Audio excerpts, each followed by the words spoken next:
Bonjour YouTube, comment vas-tu aujourd'hui de bon matin? Blizzard a encore annoncé de nouvelles cartes. Comme tous les jours depuis quelques temps. L'extension L'éveil des ondes paraîtra le 9 avril. On y va direct, on attaque dans le cœur du sujet par le cerf de cristal.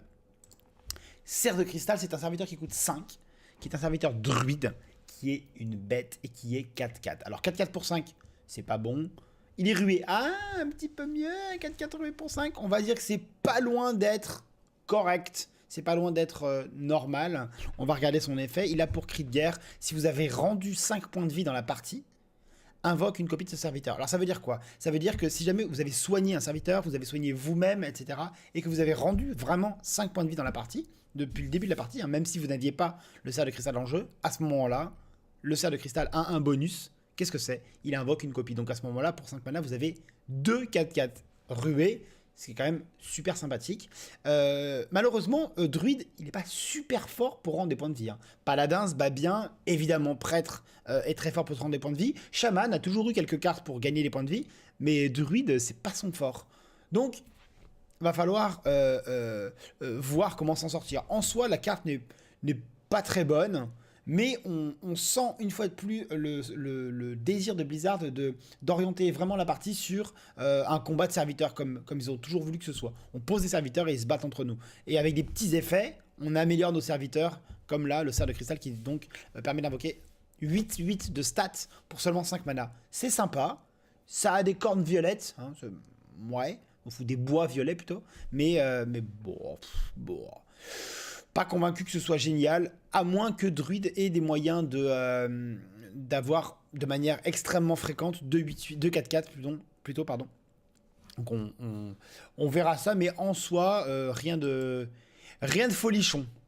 On continue avec le héros de bronze. Alors là, ça discute. C'est un serviteur paladin et bah, on dirait que Blizzard veut nous resservir le paladin dragon, comme il l'avait fait par le passé, là, avec un dragon qui disait hey, le prochain dragon, il coûte moins cher, etc. Non, là c'est un 3-2 pour 3, mais c'est un dragon. On pense à la Faerie, qui est 3-2, inciblable pour 2. Là c'est un 3-2 pour 3 dragons, donc c'est faible, hein, c'est petit, 3-2 pour 2.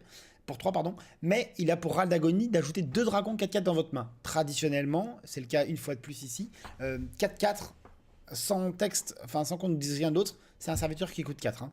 Quand une carte génère un serviteur 8-8, il coûte 8. Quand une carte génère un serviteur 5-5, il coûte 5, etc. Donc là, les 2 dragons coûtent 4-4. Ça veut dire que tour 3, si vous le posez, et ben, si jamais il meurt dans la foulée, tour 4, vous pouvez jouer un dragon, et tour 5, continuer, etc. Et avec, donc ça crée un archétype dragon. La carte 3-2 pour 3, elle est pas terrible. Les 2 4-4 ne font rien, mais bon, ça permet d'avoir du board et encore du board et d'en générer. Ça génère quand même beaucoup de valeur parce que 2 4-4 pour une seule carte, c'est bien. Évidemment, en arène, c'est la folie furieuse. Héros de bronze, c'est vraiment une super carte. En plus, c'est une commune. C'est bien parti, mais bon, en construit, est-ce qu'on va vraiment avoir besoin de ça? Je suis pas sûr, à moins qu'on réussisse à avoir pas mal de dragons efficaces. Voyons tout de suite si Blizzard nous en a réservé. Eh bien oui! Eh bien oui, Blizzard, vous pensez à nous? Oh là là, qu'est-ce que vous êtes fort! Alors autant avec Dr Boom, là, le maître des explosifs, ils arrivent en guerrier à nous donner envie de jouer bombe. On met des bombes dans l'adversaire et on pose un boom qui a plein de petits roboom 1-1 qui met des dégâts aux adversaires. Ils mettent 2-3 cartes comme ça et hop, on a envie de jouer ça. Autant là, eh ben on a envie de jouer dragon. Pour 5 mana, un 3-5, c'est faible, c'est petit, c'est moyen, c'est tout minuscule. 5 mana, souvenez-vous, un Tarim pour 6 mana, 3-7 provocation qui transforme tout le monde en 3-3, un effet de malade. Bon, alors 3-5 pour 5, qu'est-ce que tu nous réserves, espèce d'orateur draconique? Eh ben, il a pour cri de guerre de donner +3/+3 à tous les dragons de votre main. Donc, si vous vous souvenez de la carte juste avant, et normalement ça va, ça fait 30 secondes que j'en ai parlé, il est 3-2 pour 3, et il vous met 2 dragons 4-4. Ce qui veut dire que si jamais vous le tuez, le 3-2, hop, vous avez 2 4-4 en main, hop, vous posez lui, et boum, c'est les 7-7. Et 7-7 pour 4, ça rappelle des mauvais souvenirs. De très mauvais souvenirs à beaucoup de gens qui se sont fait bourrer la tête à coups de chaman. Donc, bon. En tout cas, niveau tempo, Ça va cartonner, ça fait une curve extrêmement solide si tant est qu'on ait commencé à poser quelques dragons dans le 3-2. Ça donne des tours assez bourrins de je pose un dragon 7-7, un dragon 7-7, allez, bah t'es mort. Voilà. On attend, d'autant que Prêtre, pour l'instant, par exemple, n'a pas retrouvé... Guerrier a toujours baston, mais Prêtre n'a pas retrouvé de nouvelle AOE. Il a plus Cri Psychique. Il lui reste Hystérie Collective qui est bien, mais qui est pas certaine de raser le board, et la Nova Sacrée qui est quand même faible face à des 3-5 ou des 7-7 ou des 4-4. Voilà, donc on continue la revue de cartes. Alors, la carte suivante... Quoi ? La carte suivante est... Je garde la légendaire pour la fin, oui, le lampe-fange. Mais qu'est-ce qu'un lampe-fange ? La fange, c'est la boue. Un lampe-fange, c'est tout simplement un tout petit murloc. Donc c'est un murloc, hein, n'oublions pas. C'est un serviteur chaman. Il est 2-1 pour 1. 2-1 pour 1. Jusqu'à présent, en standard, c'était la meilleure carte, probablement l'éclat glaciaire. Hein. Un mana 2-1 qui gèle un adversaire en cri de guerre, ça c'est extrêmement puissant. Là, il ajoute un laquais. Je vous rappelle, les laquais, ce sont ces petits serviteurs 1-1 pour 1 qui ont un effet bonus assez sympathique qui va de je donne +1, attaque et ruer un serviteur allié, à je découvre un sort, ce qui est extrêmement puissant, j'inflige 2 points de dégâts à une cible, c'est quand même vraiment pas mal. Donc, très bon. Très bon 2-1 pour 1, le Murloc. Ça va bien déchirer. Ça a l'air bien puissant. Pas besoin de jouer Murloc, j'ai l'impression, pour que la carte soit bien. Bon, son défaut, c'est probablement que c'est pas un élémentaire, et donc ça va pas avec le reste. Mais à regarder, est possible que ce soit tout bonnement une carte qui rentre un peu partout, parce que niveau de la tempo, c'est bien, hein, c'est vraiment un très bon tour 1, malgré la surcharge. Vraiment à vérifier, à utiliser. Est-ce que ça va aider Shaman à apparaître dans ce standard ou à sortir de l'ombre Peut-être. Nous verrons bientôt. Alors... Hop. On continue avec... il nous reste 3 cartes. 1, 2, 3 cartes à vous montrer. Pour 2 mana, une bête. Alors on dirait un Murloc, mais non, en fait, c'est pas un Murloc. C'est un sanglier broche-roc, on dirait. Un peu énervé. Monture Huron des Parias. Il coûte 2, il est 2-1, il est rué. Alors ça, c'est pas mal. Hein. 2-2-1 rué, c'est pas mal. Ça veut dire que si votre adversaire, il pose tour 2 un jongleur de couteau, et ben vous, tour 2, vous pouvez jouer Monture Huron des Parias, et boum, vous tuez le jongleur de couteau, ou le 2-2 qui vient d'arriver qui était un peu relou. Donc c'est vraiment pas mal. Et ça invoque en râle d'agonie un Murloc 1-1. Ça l'invoque. Hein. Et le 1-1, c'est tout simplement un 1 pour 1 Murloc, il n'y a rien. Hein. Pas ruée, pas charge, rien de spécial. Donc c'est vraiment bien pour de la tempo, bien pour de l'arène évidemment. Peut-être pas jouer en construit, parce que c'est typiquement le genre de carte qui paraît pas assez bien pour jouer en construit, mais efficace, rien à dire, voilà. Et puis le dessin est super joli. Et le Murloc 1-1, c'est vraiment le petit Murloc qu'on voit sur le dos du sanglier broche-roc en gros plan.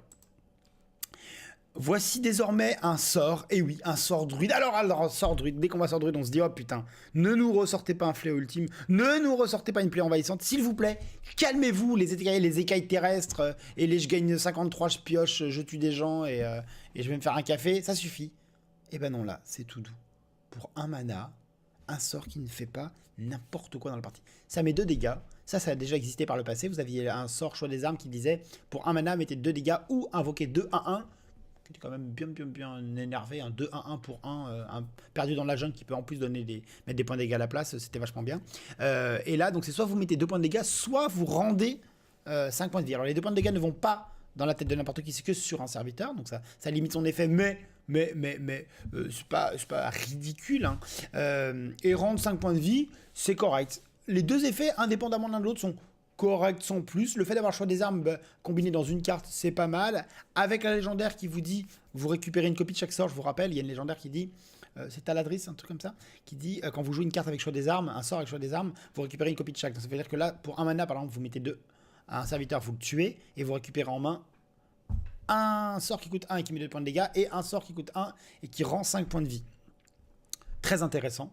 Est-ce que ça va rentrer en standard? Je ne sais pas. Est-ce que Druid va connaître enfin un jeu normal qui n'est pas débile à je pioche tout mon deck en 10 tours et je te tue, ou en je peuple le board de 58-1-1 que je retransforme illico en 33 alors qu'on est tour 7, et va tomber enfin sur des decks normaux de je pose des serviteurs et je t'attaque. On va voir.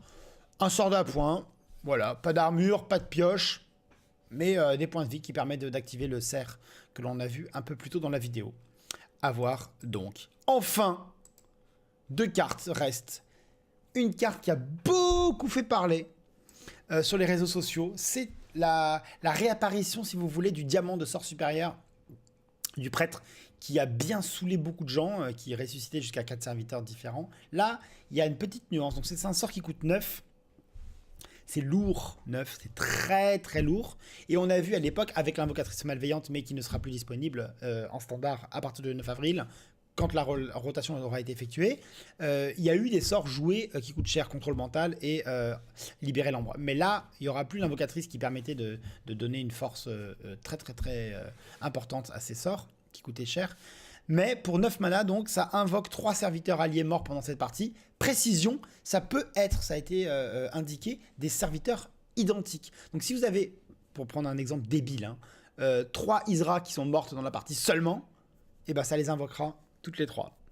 Donc ça peut amener des choses assez débiles.